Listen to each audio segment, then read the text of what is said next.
the Smiley J Artist Zone, a platform for and about independent artists, music, interviews, and much, much more.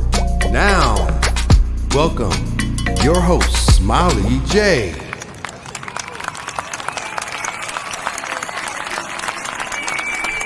Greetings, everyone. Hola, que pasa? Bonjour, salud. I hope everyone out there is doing well on this beautiful day. Now, listen, I know what you're thinking. Some of you are thinking, well, it's not so beautiful where I am. Well, let me just say, it doesn't matter what the weather is where you are, as long as you can either see it, hear it, or feel it. It's a beautiful day, okay? So don't get it twisted. I want to welcome each and every one of you guys to the Smiley J Artist Zone. I am your host, Smiley J, and Chit Chat and music is what I do. So make sure you guys sit back and relax and hang out with me, because today I have a wonderful guest. Yes, his name is Ken Navarro. So Ken will be joining me in a few short minutes in the Artist Zone. So make sure you grab some snacks or grab a drink or two, or grab both. For me, I'm going to have me a little red wine, because whenever I listen to Ken's music, it kind of put me in a red wine mood. Yes. Kind of groove like that with my wine and his grooves. So, but first, I want to shout out some folks. I have some new listeners, and I just want to take a moment to acknowledge those new listeners. Australia, Greece, Norway. What's up, y'all? Thank you for listening.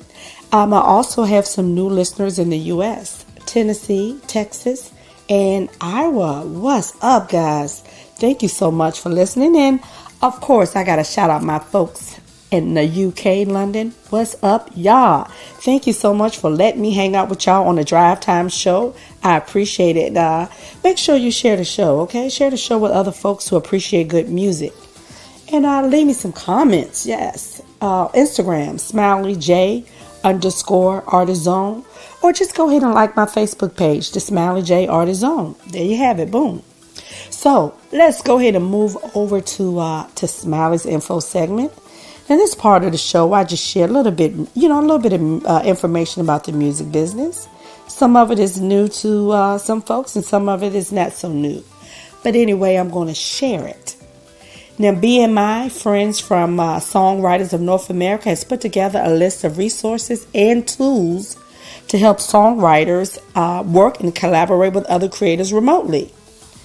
Now, some of those tools include Session Wire.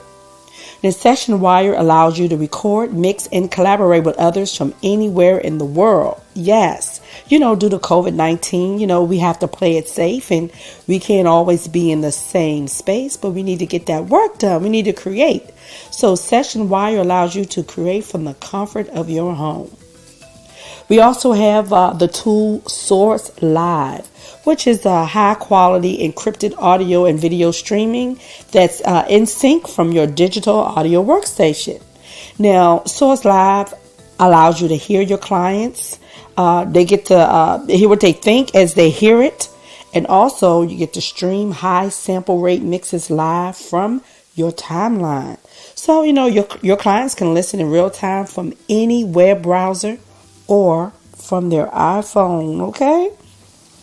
So the Songwriters of North America, they will continue to update the list frequently. So make sure you guys check back often for those updates. Now make sure that, this is just something I want to add to this. Make sure that you keep a recorder running during your entire recording session. You're creating all this good stuff and you forget to record it, and it's hard to recapture. So that concludes our Smiley info segment, and I hope there was some info that you can use. So let me go ahead and introduce today's guest. As I mentioned, his name is Ken Navarro, and he is an American jazz guitarist and composer who has created a 25-album catalog with numerous top 5 hits at national jazz. Now, this Grammy Award-nominated musician has performed in every major U.S. city, and he has also shared the stage with numerous of jazz artists, such as Mr. Stanley Clarke, the late Joe Sample, Chris Bodie, Dave Sanborn, and a list of others. And by the way, all those artists are currently in my playlist. Now, Ken has also appeared at festivals and music venues all over the world. So you guys know how we do. I need you to stop what you're doing and let's clap it up for Mr. Ken Navarro.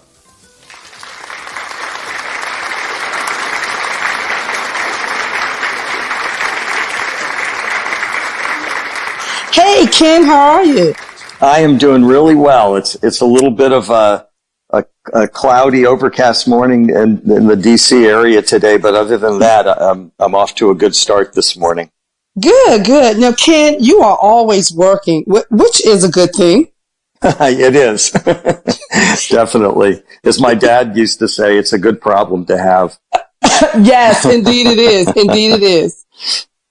Your latest project, Into the Light, stayed in the top 5 national radio for like over 20 weeks.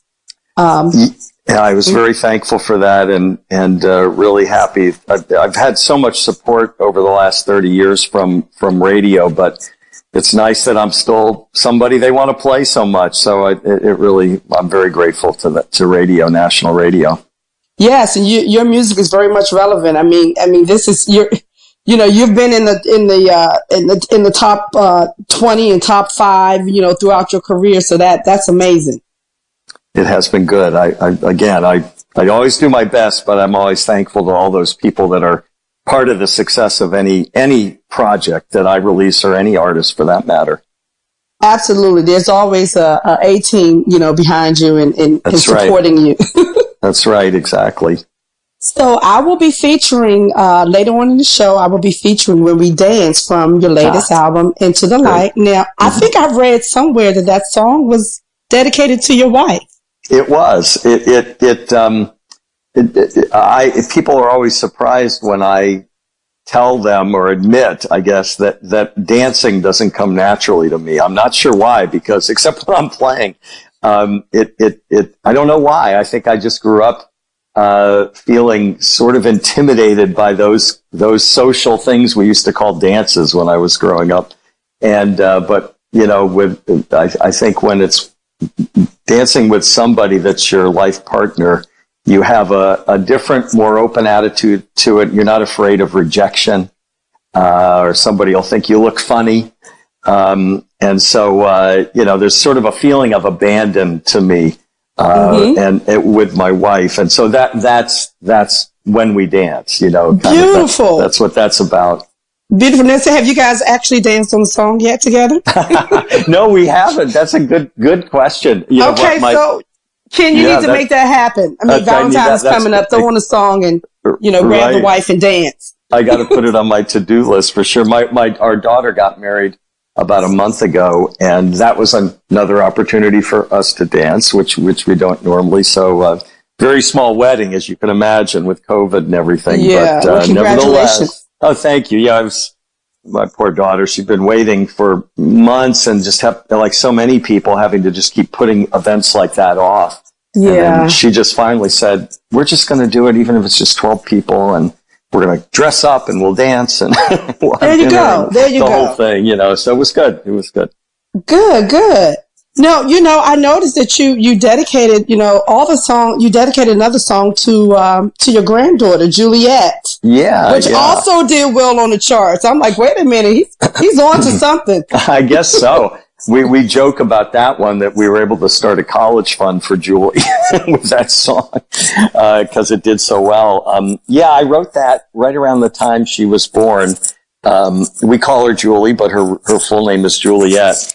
And it's nice, she's 5 now, and it's nice because she'll say to the Echo, play my song, and the Echo now knows that's my song, Juliet. So wow. It's fun to watch her. She's growing up with that. She probably thinks everybody has a song named after them. That's a beautiful thing. It is. It really is. Now, Ken, you did something that I thought was pretty cool. You published a Pandora story where you took your fans along with you into the recording studio to give them like a personal tour through your 25th album, Into the Light. Yes. I'm so glad you checked that out. Yes, I did. Yes. I mean, 25 years is a monumental moment, you know, after the launch of your album. I mean, you've been in the game a while, so Yep. I thought that was really cool. Yeah, I like these. You know, I've embraced the changes in technology all along. I started doing a podcast 20 years ago. I remember the first times that I ever, let people hear a whole album online without having to necessarily purchase it, so they could, know what it was. And now with streaming, there are plenty of people who will, say that it's not a good thing, but I guess I disagree, because I find that it's allowing many, many more people around the world to have access to my music. And so anyway, yeah, Pandora, when I saw that they were offering the ability to create a story around an album, I took an afternoon and I recorded everything I needed to record, all the spoken parts, and then put it together. Like with everything with technology, as I'm sure you have, there's a learning curve. And so yes, these things take some time, but the fact is we never go backwards, we never go the other way. I mean, I see that vinyl has gotten popular again, but it's never going to, be what it was, nor are CDs. Right. So I just, I feel like to make the most out of what the new technology offers. And I thought the Pandora Stories idea for an album was just great, so I thought that was brilliant. I loved it. I mean, I enjoy watching it, and I love your transparency as well. And I'm sure the fans can appreciate that as well, because the bottom line is that you hear something, you like it, you buy it. Yes, yeah, and people do, especially the audience for contemporary jazz. I think is very supportive, and and I have a subscription to one of the couple of the services myself. So I know what it's like to be able to just listen to anything, anytime, pretty much from anywhere. Yes. And, I as a user appreciate it as well. Yeah. Now, I hear that you're working on a new album set to be released in 2021. Can you talk a little bit about that, or is that gonna? Yeah, no, sure. Okay. I'm happy to. Thanks for asking about it. It's, all the music is written. And as I usually do and have been doing for many years, I make like complete demos of all the songs. So the demos actually, I would never release them as a record, but there are times when people go, this sounds like it could be released as it is. But what I'm in the process now of doing is replacing all of my drum parts and bass parts and keyboard parts and horn parts with all the players. And because of COVID, it's a unique thing, because in the past, I always would bring them to my studio, each player, and we'd record their part. I would produce them, and they would get paid, and that would be their contribution to a particular song. Now, I'm only working with musicians who have the ability to record themselves remotely. So fortunately, there's some great players in the Baltimore, D.C. area that I've been working with for many, many years, and they're all capable of doing that and doing it really well. So it changes the process a little bit, because they send me something and then I give them feedback and they do it again and that kind of thing. But I'm working right now on what'll be the first single from the album, which I'll actually release the single probably in early February of next year. But the whole album is being worked on, and the focus on the single is just because that's kind of how radio and even the streaming services are working more. So I have a great drummer named Jay Williams on this new song. Jay's from the Baltimore, D.C. area. He plays with everybody. David Sanborn, Dave Koz. Oh, wonderful. It's funny. He's from this area, and he's this gem. I remember the first time he did a show with me, I didn't know him. He had come very highly recommended from my usual drummer who had a conflict with this show. And Jay just blew me away. I mean, he was just incredible player. And I don't mean just from a standpoint of, technical ability and all that. It was his groove, or what we musicians call the pocket. Yes, was just so incredibly deep and soulful, and I don't know, everything I look for. So Jay is the first song he's ever played on mine on recording. So Jay plays drums on this and just did incredible job. Then my long time bass player, Gary Granger, who's from the Baltimore area. Yeah, I've heard it in the Granger Brothers. Yes. Yes. Great musicians, yes. Oh, and shout out to Jay. Oh, man, absolutely. And Gary is just a genius, in my opinion. I call him, he blushes when I say it, but I tell him he's the Bach of bass. Wow. I think he's just brilliant, you know. Gary, yeah, no, I mean it. And anyway, so Gary's on it.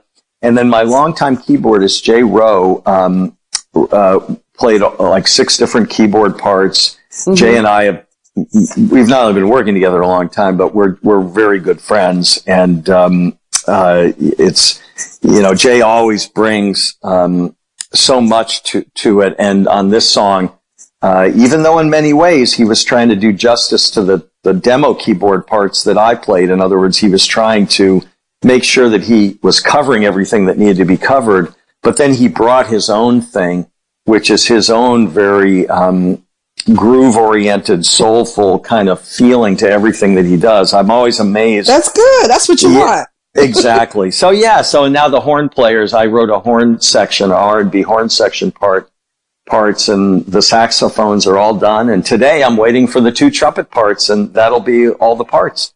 I can't wait to hear it. Can you tell us the name of the single? I think I'm going to call it. I have to check to see if this title has been used to death, because sometimes I come up with what I think are great titles, only to find out that everybody and their brother has already called the song. So the working title is This Joyful Day. Joyful Day. Okay.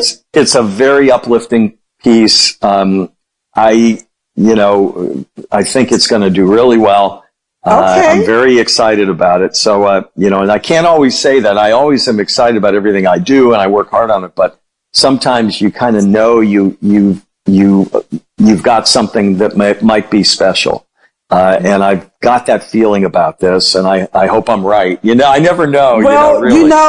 Ken, I like the title because 2020 has been a crappy year. So maybe you may want to consider this joyful year. Yeah, right. I know we're due one, right? Next year. Right. Yeah, but I am thinking ahead, and I do know that people with music, and I interact a lot with my people who are fans of my music, and I know that what they really look for right now are things that make them uplift them somehow and make them feel some sort of a sense of a new joy that's still out there to be had, that we haven't lost it forever.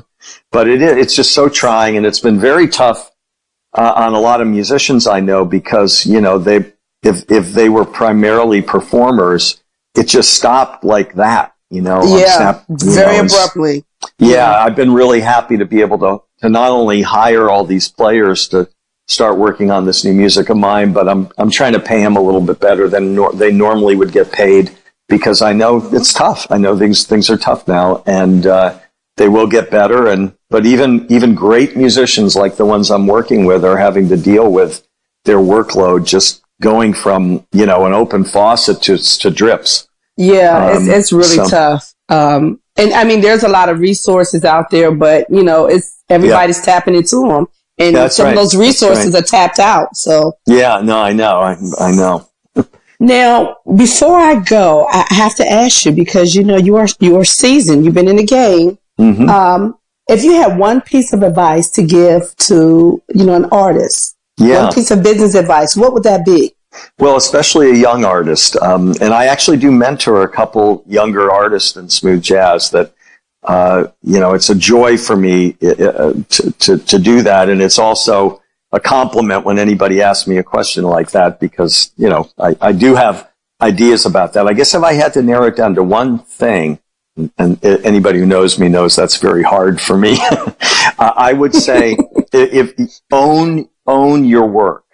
Make sure that you, if you're composing, make sure that you're taking care of all the business parts of what it means to take responsibility for copywriting and publishing your own pieces. And if you're a sound recording, if you're making albums like I do, to make sure that if at all possible that you retain ownership of those sound recordings. because those are the things that as you build a long career, as I have, they are like a retirement account that keeps going, because you're getting paid now for the use of that music and those recordings and the use of those compositions. But if you don't own them, you're one of the people who unfortunately is, probably complaining about getting pennies versus dollars. So that would be one advice. If I had to pick one, and I know it's not musical or artistic, but I would just say, take care of the business side of things as much as you're taking care of your music, and make sure you retain your ownership. Great piece of advice. Thank you. I love that advice. And I hope that my listeners will take heed. And before you leave, I want to thank you for hanging out with me in the Artist Zone. It was a pleasure talking to you. And I'm going to be looking for your new single once you nail down that title. Exactly. Well, it's been my pleasure. Thank you for such a pleasant interview and such nice questions. Yes, absolutely. But before you go, please tell my listeners where they can find your music, where they can check out some of your awesome video, because you do a lot of live performances on social media. I love that. So I try. Tell the folks where they can check out some of your video and your music as well. Sure.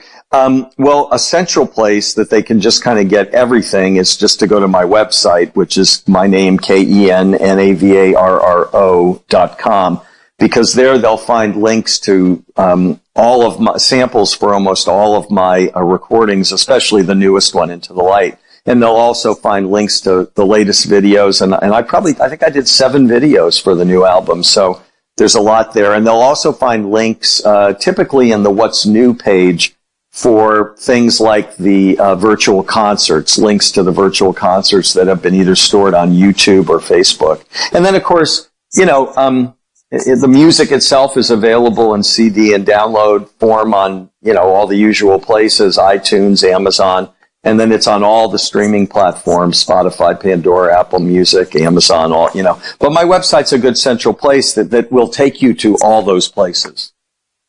Perfect. Well, again, thank you. And make sure you come back so we can talk about your new project. Yeah, I know it's going to be fire. So, Thank you. I'm absolutely. Let's do that.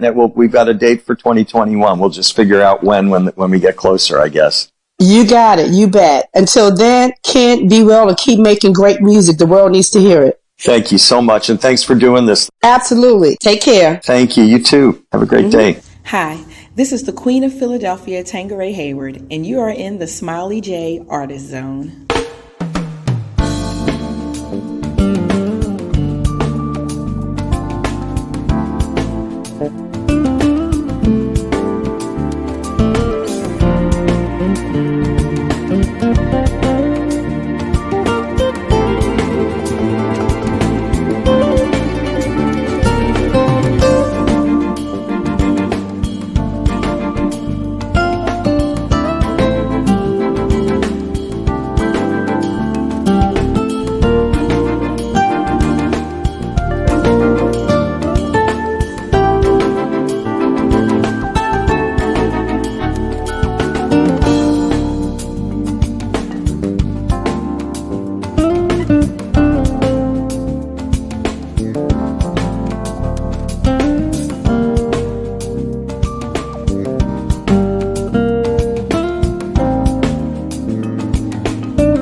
All right, guys. That was so much fun. Thank you guys for hanging out with me to the end. And I especially want to thank our special guest, Mr.